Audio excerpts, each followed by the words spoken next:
Welcome to the Carriker Chronicles, the People Show. Check the pulse of Husker Nation. Brought to you by Nebraska Spine Hospital. Ladies and gentlemen, I'm dusty, I'm grimy, I'm dirty. I've been watching my daughter's softball team all day. Shout out to the Impact Gold, who played in their championship game. My son's baseball team, the Riders, all right, won their championship. This is the team that started out, ladies and gentlemen, 1-7.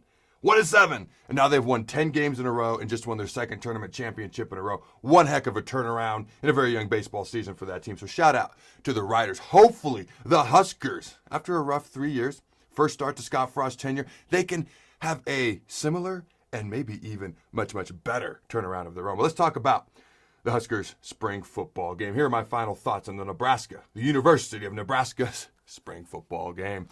All right. Nothing like making a practice sound so exciting, right? Now here's the deal. There's three ways we can possibly look at this game. Everything, you take everything with a grain of salt. From two-hand touch to a windy day to a lot of guys not playing to not having starters versus starters. Nothing matters. Okay.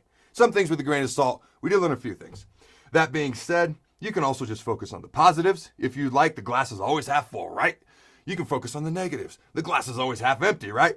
Well, while you people argue over whether the glass is half full or empty, I'm just going to drink the thing. I'm not going to be thirsty while you dehydrated loudmouths can argue about whether it's half full or empty. Now, here's the deal.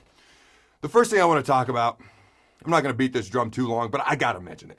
I never, ever want to see two-hand touch football ever again in any sort of a scrimmage or game type situation when it relates to Nebraska football. Now, I know why they did it. They had a physical spring. They've had 40,000 guys on the injured list. I get it.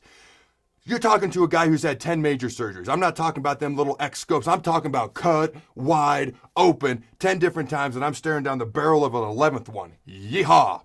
Okay, I took on double teams for a very, very long time. My mindset is if we're scrimmaging, if it's a game, we lighten this candle. That's just me. I understand exactly why they did it, and they're the ones getting paid the big bucks, so they made the call. But this is my show, so these are my thoughts. Agree or disagree. Now, even Scott Frost, after the game, it was kind of a joke for the defense in the first half. They're going against non-starters on offense because the red team was the starters on defense. They're going against non-starters on offense and they're not tackling. It was kind of a joke for the defense. It's really hard to evaluate the defense, if I'm being honest. Okay, and one last thing, and then I'll let the two-hand touch flag football thing go. You want to talk about being physical? What about, this isn't two-a-days where you're having practice every day. You practice 3-4 days a week in the spring, whatever it is, 3 or 4, and that's it. 2 days is every day, twice a day, pads, hitting, lighten it up. Anyways, I'll let it go. Just me. Now, here's the deal. Again, they get paid the big bucks. So here's the deal. In defense, they look the part, especially on the defensive line. They look the part, particularly in the trenches on the defense. Like I said, it's really hard to evaluate the defense. They look good. Secondary has speed. D-line is big. But when you're going against non-starters and you're just two-hand touch, it's really hard to evaluate the defense. Okay? I'm going to move to the offense. So, wide receivers. It's not often you lose your best wide receiver from the season before to anything other than graduation. Wan'Dale Robinson, as we all know, transferred. Okay. It's not very often you lose an underclassman wide receiver who was your best wide receiver, and you could potentially be better at that position the following year. All right, you look at Omar Manning, Samori Torrey.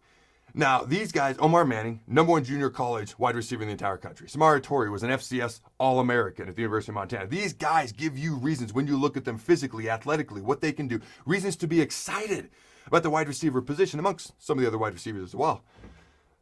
They haven't been proven at the FBS level yet, certainly not the Power 5 level yet.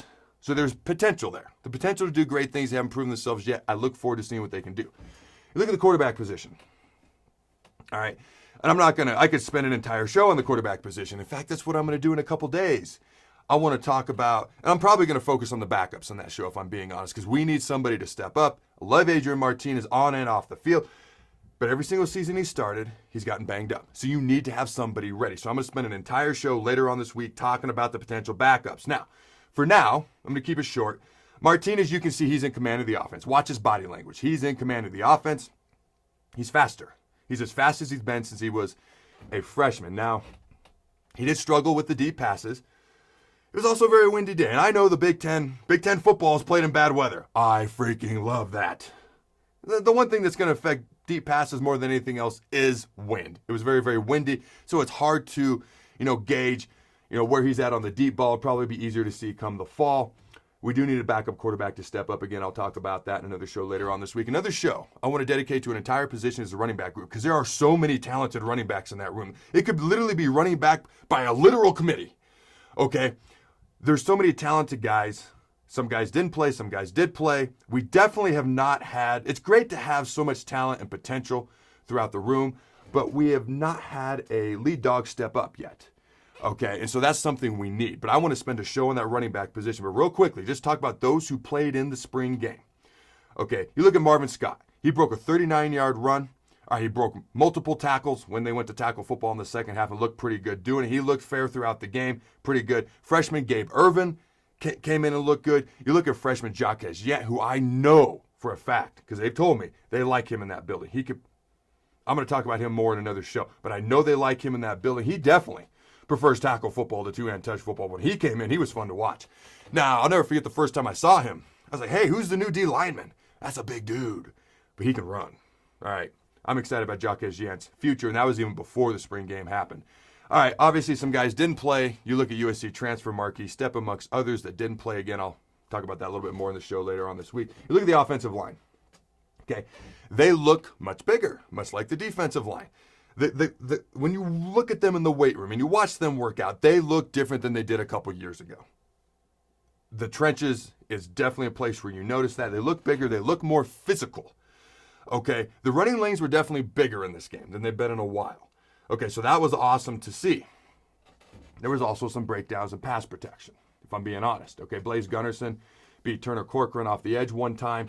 They had some issues on some of the inside pass protection, and I know those guard spots, they're battling over them, especially the right guard spot. Now, Matt Sichterman got the start during the spring game. The running lanes, it was fun to see the running lanes being more open. The only thing that concerns me is when you're facing non-starters and you're having trouble protecting your quarterback, it gives me a little cause to pause. Okay, you know what I'm saying? And I know they're still trying to figure things out up front. If I'm being honest when it comes to the offense, okay, they had 5 possessions in the first half, and I'm looking at the first stringers here. They had 5 possessions in the first half, 1 touchdown, 2 field goals, scored 3 out of 5 times against non-starters. They also had a punt and an INT. So I see talent in spots. I see size. I see certain things. But 3 out of 5, scoring 3 out of 5 times with 2 field goals, a touchdown versus non-starters, it kind of left me, it keeps me wondering more about the potential of this offense, which is absolutely there, versus what won't or what hopefully will happen this fall. That's what's going to be on my mind this summer as we get ready to watch the Huskers this fall. Now, I don't think the coaches, when it comes to the defense, as much as I'm not a fan of how the first half was operated, and yes, I do understand why they did it, okay, I don't think the coaches are all that concerned when it comes to their defense, which is another reason they did the first half the way that they did. Okay, it's hard to evaluate that first team defense, but I get the feeling the coaches have a lot of confidence in their D going into the fall. Okay, so some of the guys that stood out on defense, Nash Hutmaker was a guy that stood out, and there was a couple other guys that really stood out there.